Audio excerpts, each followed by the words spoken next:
Hi hello నమస్తే welcome to విజయ మా ఊరు ఆడియో బుక్స్ ఛానల్. నేను విజయలక్ష్మిని. ఫ్రెండ్స్, నవల స్రవంతిలో లల్లాదేవి గారి బ్లాక్ టైగర్ నవల ఆడియో సీరియల్గా మీకు అందిస్తున్నాను కదా. మరి ఈరోజు మీకు అందిస్తున్నాను బ్లాక్ టైగర్ నవల ఆడియో 8వ భాగం. చాలాసేపు ఎదురు చూసిన ప్రియాంక నిరాశతో కుంగిపోయింది. జయసింహ కనిపించలేదు. అతడు రాలేదనే అనుకుందామే. తనతో పాటు కమిటీ సభ్యులు సమయం పూర్తయిందని తొందర పెడుతున్నారు. ఇక పోటీలు ప్రారంభించాలి. ఎంట్రీ ఫీజులు కట్టి పోటీకి వచ్చిన వాళ్లు టెన్షన్ భరించలేక కేకలు పెడుతున్నారు. ఊరుకునేలా లేరు. లాన్లో ఒక చిన్న వేదిక నిర్మించారు. దీపాలు వెలిగాయి. సవాయి బారు దేదీప్యమానంగా మెరిసిపోతుంది. వేదిక మీద కట్టిన జిలుగు దారాలు దగదగలాడుతున్నాయి. చివరిసారిగా వేదిక మీదికి రాబోయే ముందు జయసింహ కోసం చుట్టూ చేరిన వారిలో వెతికిందామే. చూపులు పరిగెత్తాయి. మనసు ఉరుకులు పెడుతోంది. ఎందుకు రాలేదు? రాకపోవడమేంటి? వచ్చాడు. అడుగో, ఆ పక్కనున్నదెవరు? ఎవరా అమ్మాయి? ఎక్కడో చూసిందాల్లా అనిపిస్తోంది. ఆమెతో అతని పరిచయమేంటి? ప్రియాంక ముఖం వాడిపోయింది. దిగులుగా అయిపోయిందామె. పక్కవాళ్లు ఎవరో తొందరించి ముందుకు తోశారు. అనౌన్స్మెంట్ ఇచ్చేయిపోయి త్వరగా, ఎంట్రీ ఫీజు కట్టిన వాళ్లు తొందర చేస్తున్నారు.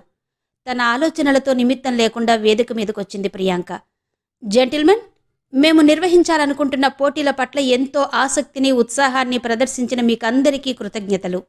పోటీల్లో స్వయంగా పాల్గొనేందుకు మేము ఊహించిన దానికన్నా ఎక్కువ సంఖ్యలో ఎంట్రీ ఫీజులు కట్టిన వారందరికీ ప్రత్యేకంగా శుభాకాంక్షలు. మీలో విజయలక్ష్మి ఎవరిని వరిస్తుందో చూద్దాం. మీరు కావచ్చు, మీలో ఒక్కరైనా కావచ్చు అంటూ ఎంట్రీ ఫీజులు కట్టిన వారిని ఉద్దేశించి చెప్పిందామె. పోటీకి దిగదలిచి వచ్చిన వారి ముఖాలు ఆనందంతో వెలిగాయి. పోటీ వివరాల కోసం చెవులు రిక్కించారు. ఈ పోటీలో నిబంధనలు కఠినంగా ఉంటాయి. బహుమతి ₹1,00,000. మీరంతా షరతులన్నీ అంగీకరిస్తూ సంతకాలు చేశారు. పోటీ వివరాలు బయటపెట్టిన తర్వాత ఎవరైనా విరమించుకోవాలనుకుంటే 20 నిమిషాలు టైం ఇస్తున్నాం. విత్డ్రా కావాలనుకున్న వారు వెళ్ళిపోవచ్చు. పోటీకి పాల్గొనేవారు మేమిచ్చే గుర్తింపు కార్డులు తీసుకుని బయలుదేరాలి. సరిగ్గా 12 గంటలకు పోటీలు ముగుస్తాయి. బహుమతిని ఎవరూ దక్కించుకోలేని పక్షంలో ఆ మొత్తం ఖర్చు పెట్టి సిటీలో మా ఇష్టం వచ్చిన చోట ఓ బస్ షెల్టర్ కట్టిస్తాం. ఇక పోటీ వివరాలు వినండి అంటూ గొంతు సవరించుకుంది ప్రియాంక. షీనా జయసింహ అరచేయి గిల్లింది హెచ్చరికగా. జనంలో అందరికన్నా వెనకగా ఉన్న జయసింహ మనసంతా పెట్టి ఆమె చెప్పే మాటలు వింటున్నాడు. ఫ్రెండ్స్, ఈ పోటీ ధైర్య సాహసాలు నిరూపించుకునేందుకు ఏర్పాటు చేయబడింది. సృష్టిలో ప్రాణులన్నిటికన్నా మనిషి తెలివైనవాడు. ఇది నిరూపించాలి. వాటిని లొంగదీసుకునే జవసత్వాలు, వేగము మనిషికున్నాయని మీలో ఏ ఒక్కరైనా నిరూపించాలి. ఈ పోటీలో బహుమతిగా ఇచ్చే ₹1,00,000 చెక్కు ఒకచోట భద్రంగా దాచబడింది. అది ఎక్కడుందో తెలుసుకునేందుకు క్లూ 3 చోట్ల దాచాం. 12 గంటలయ్యేలోగా 3 చోట్ల దాచిన ముక్కల్ని సంపాదించి క్లూ తెలుసుకోవాలి. చెక్కుని స్వాధీనం చేసుకోవాలి. ఎవరైతే చెక్కును తెచ్చి ఇస్తారో వారి పేరు మీద వ్రాసి దాన్ని బహూకరిస్తాం. ఈ ప్రయత్నంలో మీరు పాముల నుంచి తప్పించుకోవలసి రావచ్చు, పులులతో పోరాడవలసి రావచ్చు, ప్రాణాలను తెగించే ప్రయత్నం చేయాల్సి ఉంటుంది. ఆ ధైర్య సాహసాలు ఉన్నవాళ్లే బయలుదేరాలి. వెళ్లే ముందుగా షరతు: ఎవ్వరూ ఈ గేటు నుంచి వెళ్లకూడదు. భవనం పై అంతస్తుకు వెళ్లి వెనక ఉన్న మెట్ల దారి నుంచి కిందికి దిగి వెళ్ళాలి అంటూ పోటీ షరతులు చెప్పింది ప్రియాంక. పోటీ షరతులు వింటున్న కొందరి ముఖాలు అప్పటికే వాలిపోయున్నాయి. మరికొందరికి గొంతు తడారిపోయింది. పులులతో పాములతో పోరాడేందుకు ఇవేం రాజకుమారుల కథలు కావు. ఇది స్వయంవరము కాదు అన్నాడో యువకుడు. కాదని మీరెందుకు అనుకోవాలి? ఏదైనా కావచ్చు నవ్వింది ప్రియాంక. ఇదంతా ఎంట్రీ ఫీజుల పేరుతో డబ్బు దండుకునేందుకు పన్నిన కుట్ర. పోతే పోయాయి, 500 కదా, పదండి పోదాం అంటూ ఆ యువకుడు వెనుతిరిగాడు. అతనితో మరికొందరు కలిశారు. ఎవరైనా వెనక్కి తిరిగి వెళ్ళిపోవాలనుకుంటే నిరభ్యంతరంగా వెళ్ళిపోవచ్చు చెప్పింది ప్రియాంక.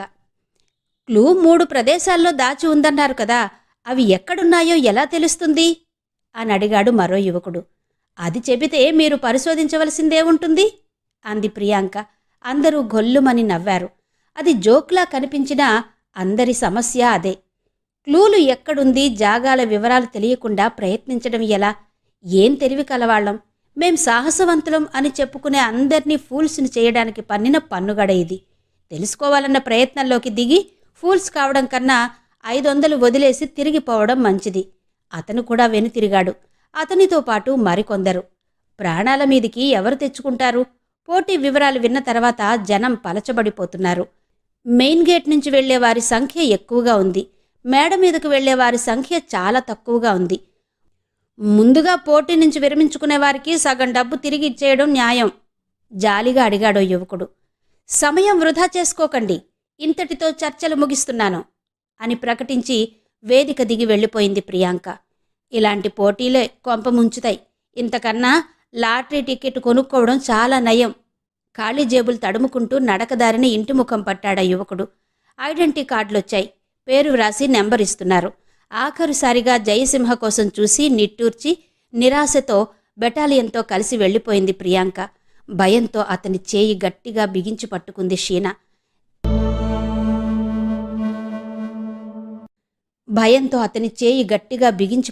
షీనా. చేయిని నెమ్మదిగా వదిలించుకున్నాడు. ముందుకు సాగాడు. ఎక్కడికలా దూసుకుపోతున్నావు? అడిగింది షీనా. ఐడెంటిటీ తీసుకుంటాను. సారీ, ఇలాంటి నిబంధనలుంటాయని తెలియక నీ పేరు మీద డబ్బు చెల్లించాను. ఈ పోటీలో నువ్వు పాల్గొనేందుకు నేను ఒప్పుకోను అంది షీనా. ఎందుకని? చాలా ప్రమాదాలున్నాయి. పాములట, పులులు కూడానట. ఏ సాహసం చెయ్యకుండా డబ్బెలా వస్తుంది? 1,00,000 రూపాయల కోసం ప్రాణాలకు తెగించాలా? కొన్ని సందర్భాల్లో డబ్బు కన్నా ప్రాణం విలువైంది. మరికొన్ని సందర్భాల్లో ప్రాణం కన్నా డబ్బే విలువైంది. ఆ విషయం అందరికీ తెలుసు. కొందరు ఒప్పుకుంటారు, కొందరు ఒప్పుకోరు. మరికొందరు ఒక్కోసారి ఒప్పుకుంటారు, మరోసారి ఒప్పుకోరు. అవకాశం మీద నడిచే ప్రపంచం ఇది. అవసరాల్ని అనుసరించే పరిగెత్తే మనిషిని నేను అన్నాడు జయసింహ. ఏది ఏమైనా మీరు ప్రాణాలకు తెగించేందుకు నేను ఒప్పుకోను. మరి డబ్బు ఎలా సంపాదించగలమంటారు? ఆమె మాట్లాడలేదు. జయసింహ ఐడెంటిటీ వ్రాయించుకున్నాడు. సాహసవంతులు కొద్దిమంది మేడ మీదకు వెళ్ళిపోతున్నారు. ఉదయం నుండి భోజనం చేయలేదనే విషయం గుర్తుకొచ్చింది. ఆకలిగా ఉంది, నీరసంగా ఉంది. మొక్కలకు నీళ్లు పెట్టేందుకు ఏర్పాటు చేసిన కుళాయి దగ్గర వంగి కడుపు నిండా నీళ్లు తాగి బయలుదేరాడు జయసింహ. ఇంకా అతని సంకల్పాన్ని నిరోధించగల శక్తి లేదని గ్రహించి ఊరుకుంది షీనా.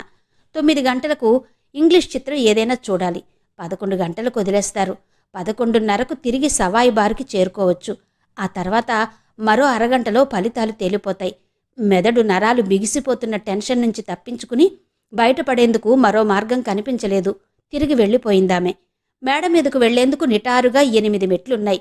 కుడిచేతి వైపు తిరిగితే మరో 12 మెట్లున్నాయి. దృష్టి పరిధిలో ఉన్న ప్రతి అంగుళాన్ని పరిశీలిస్తూ మేడ మీదకు చేరుకున్నాడు జయసింహ. అప్పటికి కొందరు మేడ దిగిపోయారు. మరికొందరు ఆధారం దొరుకుతుందేమోనని అణువణువు గాలిస్తున్నారు. ఇక్కడంతా ఖాళీ జాగా. క్లూ దాచిపెట్టిన 3 చోట్లు మనకెలా తెలుస్తాయి? అందర్నీ ఫూల్స్ చేయడానికే ఈ పోటీ నడుపుతున్నారు. ఇంతకన్నా ఆ డబ్బులో లాటరీ టికెట్స్ తీసుకుంటే పోయేది అంటూ నేల మీద చతకిల పడిపోయాడు ఓ కుర్రాడు. అవును, లాటరీ టికెట్స్ తీసుకుంటే మన డబ్బుకి గ్యారంటీ ఉండేది. మరో యువకుడు వంత పాడాడు. లాటరీ టికెట్స్ తీసుకుంటే డబ్బుకు గ్యారంటీ ఎలా? దాని గురించి తెలియని మరొకాయన అడిగాడు విడ్డూరంగా. ఆ మాత్రం తెలీదా? ప్రతి 3 టికెట్స్లోనూ 10 రూపాయల ప్రైజులుండి తీరుతాయి. ప్రతి 1000 టికెట్స్లోనూ 100 రూపాయల ప్రైజు ఒకటైనా ఉంటుంది. మొత్తం సిరీస్ వరుసగా నెంబర్లుండేలా 10 చొప్పున తీసుకుంటే కొన్ని ప్రైజులు గ్యారంటీ. 1000 టికెట్స్ తీసుకుంటే 100 రూపాయల ప్రైజులే కాక 10, 20, 50 రూపాయల ప్రైజులు రావచ్చు. అదృష్టం బాగుంటే 1000 కూడా రావచ్చు. కొంతైనా వచ్చి తీరుతుంది. మినిమం గ్యారంటీ ఉంటుంది కదా. ఇక్కడే ఉంది. ప్రాణాలకు తెగించడం, రాత్రంతా చాకరీ చేయడమే, చేతులు దులుపుకుంటూ తిరిగిపోవడం, పెందలాడే ఇంటికి వెళ్ళి పడుకోవడం చాలా ఉత్తమం. హోమ్ డిపార్ట్మెంట్కి గుడ్ విల్ అయినా పెరుగుతుంది. That's all. అదే మంచిది. పోయిన డబ్బు ఎలాగో పోయింది. ఎంట్రీ ఫీజు తిరిగి ఇవ్వరు కదా. పదండి పోదాం అంటూ తీర్మానానికి తన మద్దతు ప్రకటించాడు మరో పెద్ద మనిషి. వారు లేచి వెళ్ళిపోతూ ఉంటే మరికొందరు అనుసరించారు. కొద్దిమంది మాత్రం తీరని ఆశతో అలాగే కూర్చుండిపోయారు. జయసింహ పిట్టగోడ మీద కాలు పెట్టి శూన్యంలోకి చూస్తున్నాడు. సృష్టి అంతా శూన్యంలో నుంచే కదా పుడుతుంది. నిశ్శబ్దం వలన ఆలోచనలు ప్రేరేపించబడతాయి. అలాగే శూన్యానికి ఆత్మశక్తుల్ని నిద్రలేపగల శక్తి ఉంది. శూన్యంలో గుచ్చుకున్న చూపులు క్రమంగా కిందికి దిగొచ్చాయి. చుట్టూ ఉన్న ప్రతి అణువుని క్షుణ్ణంగా పరిశీలించాడు. పిట్టగోడ మీద పెన్సిల్తో వ్రాసిన చిన్న బాణం గుర్తులు కనిపించాయి. చిన్నపిల్లలు ఆకతాయితనానికి గీచిన గీతల్లా ఉన్నాయి. వాటిని అనుసరించి అతని అడుగులు ముందుకు పడుతున్నాయి. పిట్టగోడ చుట్టూ తిరిగొచ్చాక ఆ గుర్తులు ఒకచోట అదృశ్యమయ్యాయి. వెనక నుంచి దిగి వెళ్లేందుకు మెట్లు దగ్గరలోనే ఉన్నాయి. అక్కడ ఓ చిన్న వాల్ పోస్టర్ అతికించి ఉంది.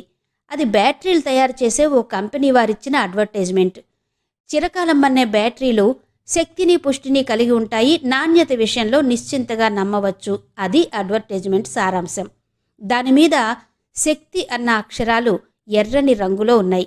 అత్యంత శక్తివంతమైన బ్యాటరీలు అనే విషయాన్ని బాగా ఎక్స్పోజ్ చేయడం కోసం శక్తి అనే అక్షరాల్ని ఎరుపు రంగులో ముద్రించారు. ఆకుపచ్చ రంగులో ఉన్న అక్షరాల మధ్యలో ఎరుపు శక్తి.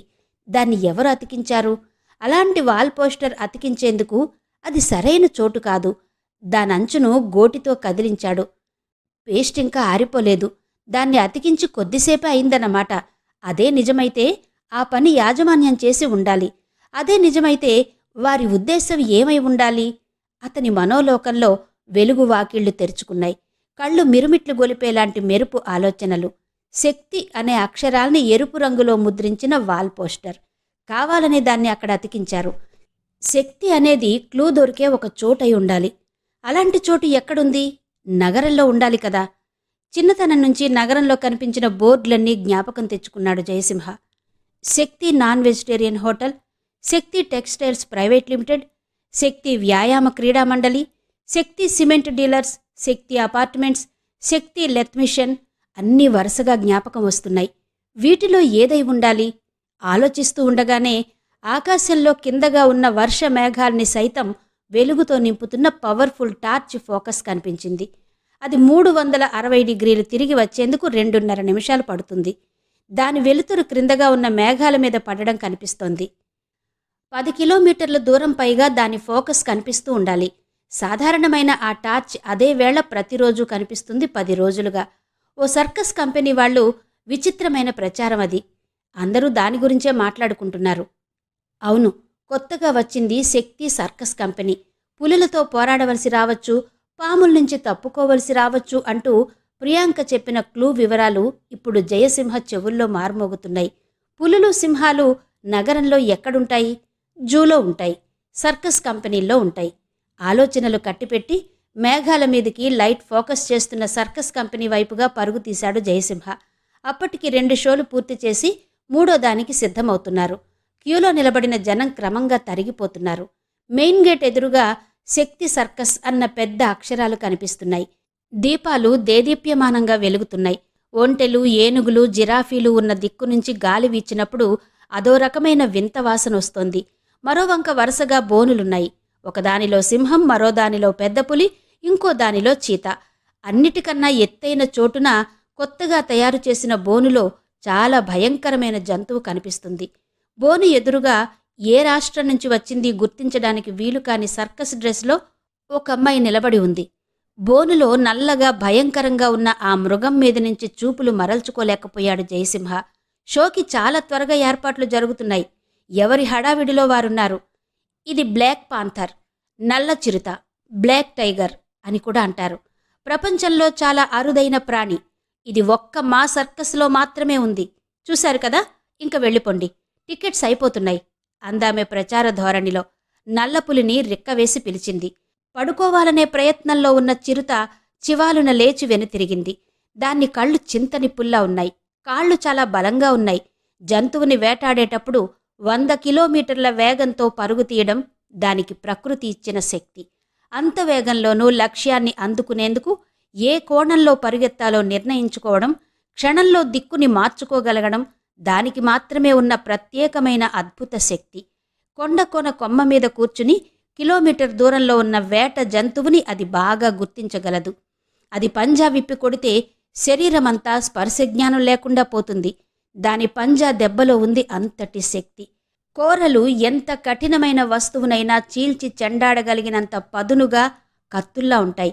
దానికి అది మరో శక్తి. రిక్కవేయడంతో రెచ్చిపోయి వేటకి తనకి మధ్య బోను తాలూకా ఇనుప ఊచలున్నాయన్న సంగతి మర్చిపోయింది. వేట జంతువుని భయపెట్టే అలవాటుతో కత్తుల్లాంటి కోరల్ని బయటపెట్టింది.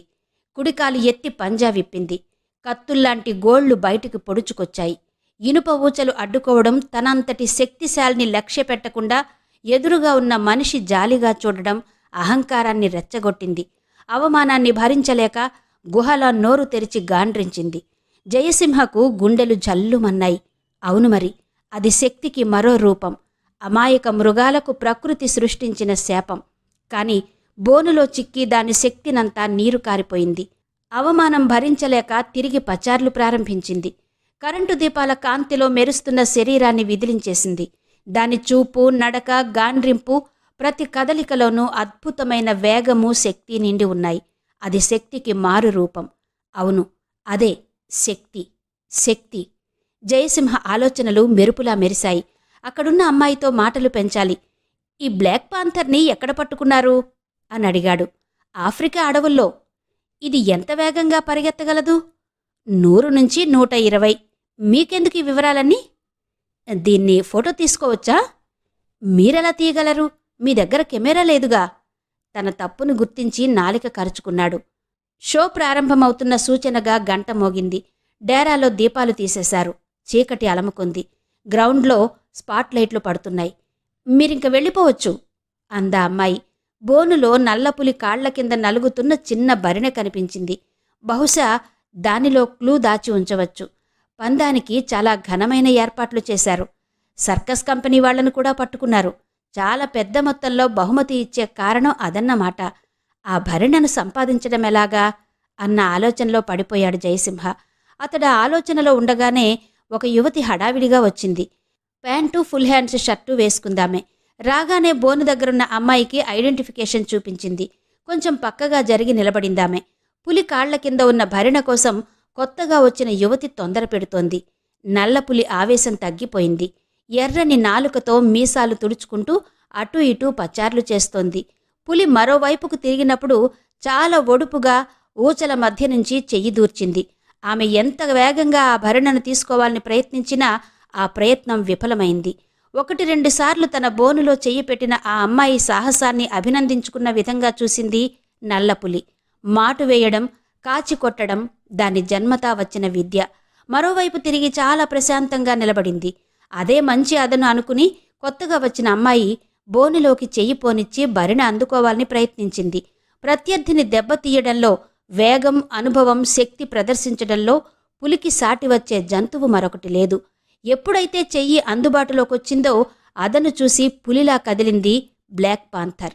ఆ అమ్మాయి పెద్ద పెట్టున అరిచి వెనక్కి విరుచుకుని పడిపోయింది. అదృష్టవశాత్తు ప్రమాదం తప్పింది. నల్లపులి పంజా తాలూకా ఒకే ఒక్క గోరు అది ముంజేతికి తగిలింది. వెంటనే వెనుతిరిగి ఆ చేయిని కోరల మధ్య బిగించాలని ప్రయత్నించింది నల్లపులి. ఆ ప్రయత్నం సాగితే ఆమె జీవితం ఆశాంతమయ్యేది. కాని అది లోన కావడం నుంచి స్వేచ్ఛగా తిరగలేకపోయింది. ఆమె చేతికి రుమాలు తీసి కట్టుకట్టాడు జయసింహ. యాంటీసెప్టిక్ ఇంజెక్షన్ చేయించుకోవాలి వెంటనే అని సలహా ఇచ్చాడు. ఆమె వెళ్ళిపోయింది. దూరంగా నిలబడి చూస్తున్నాడు. అవకాశం 5 నిమిషాల అనంతరం వచ్చింది. సిగ్నల్ రాగానే బ్లాక్ పాంథర్ నిహాకి తీసుకుపోయింది సర్కస్ అమ్మాయి. జయసింహ బోన్ వైపు పరుగు తీశాడు. లోపల ఉన్న భరిణ అందుకున్నాడు. మూత తెరిచి లోపల ఉన్న ఓ కాగితం అందుకున్నాడు. సర్కస్ స్టాండ్ విడిచి దూరంగా వచ్చాడు. స్టేడియం రోడ్లో విశాలమైన పార్కు దగ్గర నియాన్ దీపం దివ్యంగా వెలుగుతోంది. ఆ కాంతిలో పేపర్ని పరిశీలించాడు. దానిమీద పెన్సిల్తో వ్రాసిన అక్షరాలు కనిపించాయి. స్టార్సన్. కాగితం పొడవు 10 సెంటీమీటర్లుంది. వెడల్పు 6 సెంటీమీటర్లు. తెల్లని ఆర్ట్ పేపర్. దానిమీద పెన్సిల్తో చుక్కలున్నాయి. ఆకాశంలో నక్షత్రాల్లా కనిపిస్తున్నాయి చుక్కలు. వాటి మధ్య అక్షరాలు వలయాకారంలో వ్రాసి ఉన్నాయి. చుక్కల్లో సూర్యుడు. స్టార్సన్. అదెలా సాధ్యం? రాత్రి ఆకాశంలో చుక్కల మధ్య చంద్రుడుంటాడు. పగటి ఆకాశంలో సూర్యుడుంటాడు. కాని చుక్కలు కనిపించవు. స్టార్సు మధ్య సూర్యుడుండడం అసాధ్యం. జయసింహ నీరు కారిపోయాడు. అక్కడి నుంచి ఎటు వెళ్ళాలి అనేది అర్థం కాని పజిల్. నిజంగా పోటీలో పాల్గొనే వాళ్లందర్నీ ఫూల్స్ చేయడానికే ఈ ప్రయత్నం. కాగితాన్ని మడిచి నేలకు విసిరికొట్టాడు. వాహనాల రద్దీ తగ్గిపోయింది. స్టేడియం రోడ్డు విశాలంగా నిశ్శబ్దంగా ఉంది. చల్లని రాత్రి. గాలి విసురు గిలిగింతలు పెడుతోంది. విసుగ్గా తల ఎత్తి ఆకాశం వంక చూశాడు. చుక్కల మధ్య వెలుగుతున్న చంద్రుడే కనిపించాడు. సూర్యుడు కనిపించాలంటే ఇంకా 8 గంటలు ఎదురు చూడాలి. ఈలోగా అవకాశం చేజారిపోతుంది. సూర్యుడొచ్చే వేళకి చుక్కలు మళ్లీ కనిపించవు. ఎన్నో ఆశలు పెట్టుకుని చేసిన ప్రయత్నమంతా వృధా అవుతుంది. అతనికి చాలా కోపంగా ఉంది. ఓటమిని ఒప్పుకోవాలా? చాలా దగ్గరలో కిలకిలమంటూ నవ్వు వినిపించింది. తల ఎత్తి చూశాడు. పులి పంజాలో దెబ్బతిన్న అమ్మాయి. జారిపోతున్న షర్టు చేతుల్ని పైకి మడుచుకుంటూ కనిపించింది. ప్యాంటు కూడా మడుచుకుంది, మేజోళ్లు కనిపించేలా. వంగి అతడు నేలకు విసిరికొట్టిన కాగితాన్ని అందుకుంది. దానిమీద పెన్సిల్తో వ్రాసి ఉన్న అక్షరాల్ని చుడుతోంది. అప్రతిభుడై చూస్తూ ఉండిపోయాడు జయసింహ. చదవడం పూర్తయిన తర్వాత కాగితాన్ని మడిచి ప్యాంటు జేబులో దాచుకుంది. ఆమె పెదవులు విచ్చుకున్నాయి. అందంగా నవ్విందామె. కన్నులు నీటిలో ఈదుతున్న చేపపిల్లల్లా ఉన్నాయి.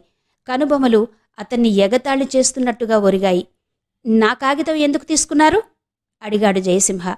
పబ్లిక్ రోడ్లో నేలకు విసిరుకొట్టిన తర్వాత వస్తువు మీదెలా అవుతుందనుకున్నారు? అందామె నిర్లక్ష్యంగా. దాన్ని నేను కష్టపడి సాధించాను. దానికోసమే నేను పులిపంజాతో దెబ్బ కూడా తిన్నాను అందామె. కాని సాధించలేకపోయారు కదా అన్నాడు. ఇప్పుడు సాధించాను అందామె గర్వంగా. నేను చదివి నేలకు కొట్టిందాన్ని తీసుకోవడం గొప్ప కాదు. చింపకుండా పారేయడం మీదే పొరపాటు. ఎలాగైతేనే సాధించాను.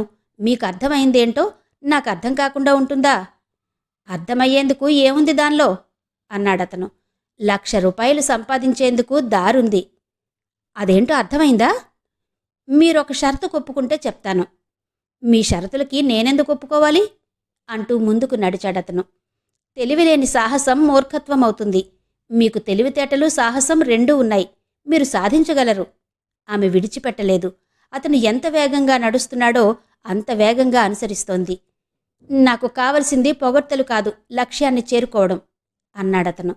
ఇద్దరము కలిసి ప్రయత్నం చేస్తే చేరుకోగలమనుకుంటాను అందామె. అంటే మీ అభిప్రాయం? ఆగిపోయాడు జయసింహ. ఎక్కడైనా నింపాదిగా కూర్చుని మాట్లాడుకుందాం. మీకు నేను కొన్ని విషయాలు చెప్పాలనుకుంటున్నాను. మీరిప్పటికే డాక్టర్ దగ్గరికి వెళ్ళి కట్టు కట్టించుకోవలసింది. అది మానేసి ఇలా నా వెంట పడడం ఏం బాగోలేదు. మీ రుమాలు కట్టాక రక్తం కారడం ఆగిపోయిందిలేండి. ఇలా ఊరుకోవడం చాలా ప్రమాదం. సెప్టిక్ అవుతుందేమో. ప్రమాదాల్ని ఎదుర్కొనేందుకు సిద్ధపడే కదా పోటీలోకొచ్చాం. ముందు మీరు డాక్టర్ని చూడాలి. ఆ తర్వాతే మీతో మాట్లాడతాను. మన మధ్య ఎలాంటి పరిచయం లేకపోయినా నా మీద అభిమానం చూపిస్తున్నారు. థ్యాంక్స్. వెళదాం పదండి అందామె. ఆమెను వెంట పెట్టుకుని డిస్పెన్సరీకొచ్చాడు జయసింహ. డిస్పెన్సరీ నుంచి వెళ్ళిపోయేందుకు సిద్ధమవుతూ నర్సుకి జాగ్రత్తలు చెప్తున్నాడు డాక్టర్. ఆమె అదోలా చూస్తోంది డాక్టర్ వంక. ఆకలి చూపులు. ఇంటికి వెళ్లాలని తొందరెందుకు అని అతనికి అనిపించేలా చెయ్యాలని ప్రయత్నిస్తోంది. డాక్టర్ వెళ్ళిపోతే రోగుల మధ్య ఒంటరవుతుంది. వాకిలి దగ్గర అడుగులు చప్పుడవడంతో ఇద్దరూ అటు తలలు తిప్పి చూశారు. కొందరు డాక్టర్లకి అద్భుతమైన ప్రతిభ ఉంటుంది. రోగుల దృష్టి పరిధిలోకి వచ్చింది మొదలు దగ్గరకొచ్చి కూర్చునేలోగా ఆ రోగి వివరాలు కొన్ని తెలుసుకోగలుగుతారు. నడిచే పద్ధతి, ముఖముద్రల తీరు, కంటి చూపు వీటిని బట్టి ఊహిస్తారు. వారు దగ్గరగా వస్తున్నప్పుడు ఇద్దరినీ పరిశీలించాడు డాక్టర్. చేతికి గాయం ఎందుకైంది అని అడిగాడు వారు చెప్పకుండానే. బ్లాక్ పాంథర్ పంజాతో కొట్టింది. ఓ, బోన్లో చెయ్యి పెట్టారన్నమాట. అలాంటివి చేయకూడదు. వాటి గోళ్లలో విషం ఉండే అవకాశాలు ఎక్కువ. సెప్టిక్ అయ్యేందుకు 100% వీలుంది. ఎంతసేపయింది అడిగాడాయన. అరగంటలోపే. 25 నిమిషాలు కావచ్చు. ఇంత ఆలస్యం కూడా చేయకూడదు. నర్స్, యాంటీసెప్టిక్ ఇంజెక్షన్ ఇవ్వు. డ్రెస్సింగ్ రెడీ చెయ్యి. ఇంకా రక్తం కారుతోందా? తనే స్వయంగా కట్టు విప్పి చూశాడు. ఒకే ఒక్క గోరు ముంజేతి మీద చీరుకుపోయి ఉంది. సున్నితమైన చర్మం. గాయం చుట్టూ ఎర్రగా కందిపోయింది. నర్స్ ఇంజెక్షన్ ఇచ్చింది. డ్రెస్సింగ్ చేసేందుకు ఆమెను వెంట పెట్టుకుని తీసుకుపోయింది. ఇలాంటివి జరగడం ఒక్కోసారి చాలా ప్రమాదానికి దారితీస్తుంది. జాగ్రత్తగా ఉండాలని వారితో చెప్పండి అంటూ డాక్టర్ లేచి వెళ్ళిపోయాడు. 5 నిమిషాల అనంతరం ఆ ఇద్దరూ తిరిగొచ్చారు. ఇంక మీకెలాంటి భయం లేదు అంది నర్సు నవ్వుతూ. థ్యాంక్స్. మీ మేలు మర్చిపోలేం. వెళ్లేందుకు సిద్ధమయ్యారు. మేలు అంటారేంటి? అది మా ధర్మం, మా వృత్తి అందా నర్స్. వృత్తిని గౌరవించి ప్రజలకు సేవ చేసేవాళ్లు ఈ కాలంలో ఎందరున్నారో. థ్యాంక్స్ అండి, వస్తాం. ఆమె కూడా అతని వెంట వెళ్లేందుకు ఉద్యుక్తురాలైంది. సారీ, ఓ నిమిషం ఆగండి. బిల్లు చెల్లించరా అడిగింది నర్సు. ఇద్దరూ పాతిన మేకుల్లా అయిపోయారు. ఒకరి ముఖాలు ఒకరు చూసుకున్నారు. ఎవరి దగ్గర డబ్బు లేదు. బిల్లు గురించి అడుగుతున్నారు అన్నాడు జయసింహ. ఆ అమ్మాయి ఉలిక్కిపడి చూసింది. కళ్ళు వెడల్పయ్యాయి. బిల్లు అడుగుతారనుకోలేదు అందా అమ్మాయి. ఇది ప్రైవేట్ నర్సింగ్ హోమ్. బయట బోర్డు కూడా ఉంది, చూడలేదా? వైద్యం చేయించుకుని థ్యాంక్స్ చెప్పి వెళ్ళిపోతే ఎలా అంది నర్స్. సారీ అండి, ఇలా అనుకోలేదు నర్సుతో చెప్పిందా అమ్మాయి. మీ దగ్గరుంటే ఇచ్చేయండి. బయటకు పోయాక మీ రుణం తీర్చుకుంటాను అందామె నర్సుకు వినిపించకుండా. నా దగ్గర డబ్బు లేదు రహస్యంగా చెప్పి పైకి నవ్వేశాడు జయసింహ. అదేంటండి, బిల్లు గురించి అడిగితే నవ్వుతారేంటి? కొంచెం సీరియస్గానే అడిగింది సిస్టర్. కట్టించుకున్న అమ్మాయి అప్రతిభురాలైపోయింది. మీరిక్కడే ఉండండి, నేను వెళ్ళి డబ్బు తెచ్చిస్తాను అన్నాడు నర్సుకు వినిపించేలా. తప్పనిసరయ్యి ఆమె తల ఊగించింది. బ్రతుకు జీవుడా అనుకుంటూ బయటకొచ్చాడు. గేటు వరకు వచ్చాక వెనక నుంచి కేక వినిపించింది. వెనుతిరిగి చూశాడు. తన వెంట వచ్చిన ఆమె డాక్టర్ గది బయట వరండాలో నిలబడి ఉంది. నర్సు దగ్గరగా వచ్చింది. మీరు నిజంగా డబ్బుతో తిరిగొస్తారా అని అడిగింది. అటువంటి అనుమానం మీకెందుకొచ్చింది? బిల్లు ఎంత అని మీరు అడగలేదు కదా. పోనీ ఇప్పుడు చెప్పండి. కన్సల్టింగ్ 20 రూపాయలు, ఇంజెక్షన్ 5 రూపాయలు, చేసినందుకు 5, డ్రెస్సింగ్ 10, మొత్తం 40 రూపాయలు అంటూ బదులు చెప్పింది నర్స్. ఓస్, ఇంతేనా? కేవలం 40 రూపాయలేనా? ఏ 100 200 ఉంటుందనుకున్నాను అన్నాడు జయసింహ తేలిగ్గా. పోనీ 100 రూపాయలివ్వండి, తీసుకుంటాను అంది నర్సు నవ్వుతూ. అలాగే, 100 కాదు 200 ఇస్తాను, మీరు మరొక సాయం చెయ్యాలి అన్నాడు జయసింహ. ఆమె ముఖం వికసించింది మందారంలా. ఏం చెయ్యాలో చెప్పండి, ఆవిడ మీకేమవుతారు? బంధుత్వం గురించి ఎందుకులేండి, అదంతా ఓ విషాదగాథ. కాని మీతో చెప్తాను, ఆమెకు ఈ మధ్యనే మతి చెరించింది. అయ్యో పాపం, ఈ వయసులో అలా జరగడం దురదృష్టమే. నేను వెళ్ళిపోయాక తను కూడా వెళ్ళిపోతానంటూ మారం చేస్తుంది. ఆ పప్పులు నా దగ్గరేమీ ఉడకవలేండి, అంగుళం కూడా కదలనివ్వను చెప్పింది నర్స్. అంతా మీదే భారం, ఎలా చూసుకుంటారో అంటూ మరో క్షణం నిలవకుండా ముందుకు సాగాడు.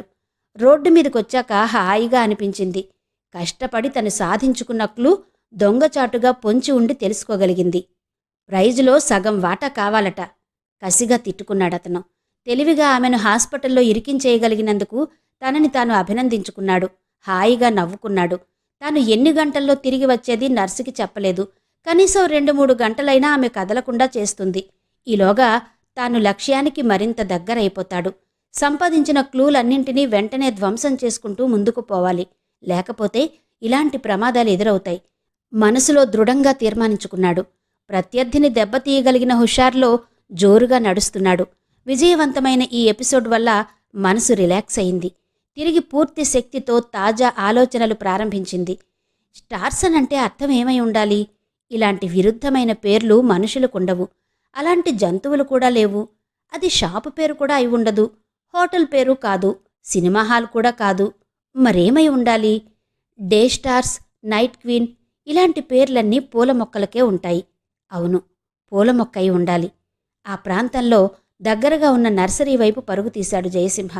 నర్సరీలు ఉదయం 9 గంటల్లోపు, సాయంత్రం 5 గంటల తర్వాత చురుగ్గా పనిచేస్తుంటాయి. ఇంకా కొందరు పూల మొక్కలు కొంటున్నారు. ఓ కుర్రాడు పూల కుండీలు తీసుకుపోయి ఓ కారు డిక్కీలో అమరుస్తూ కనిపించాడు. మీ అయ్యగారున్నారా అని అడిగాడు జయసింహ. అక్కడున్నారండి అంటూ ఓ వంకకు చూపించాడతను. నర్సరీ మధ్యలో పూల మొక్కల మధ్య, పూల కుండీల మధ్య ఓ కుర్చీలో కూర్చుని డబ్బు లెక్క పెట్టుకుంటున్న యజమాని కనిపించాడు. అది పూరిపాక. పైన రెల్లుతో వేసిన కప్పు మాత్రమే ఉంది. చుట్టూ గోడలు గాని తటికలు గాని ఏమీ లేవు. స్తంభాల మీద అమర్చిన పూరి కప్పు. నమస్కారం గురుగారు. దగ్గరగా వెళ్ళాడు.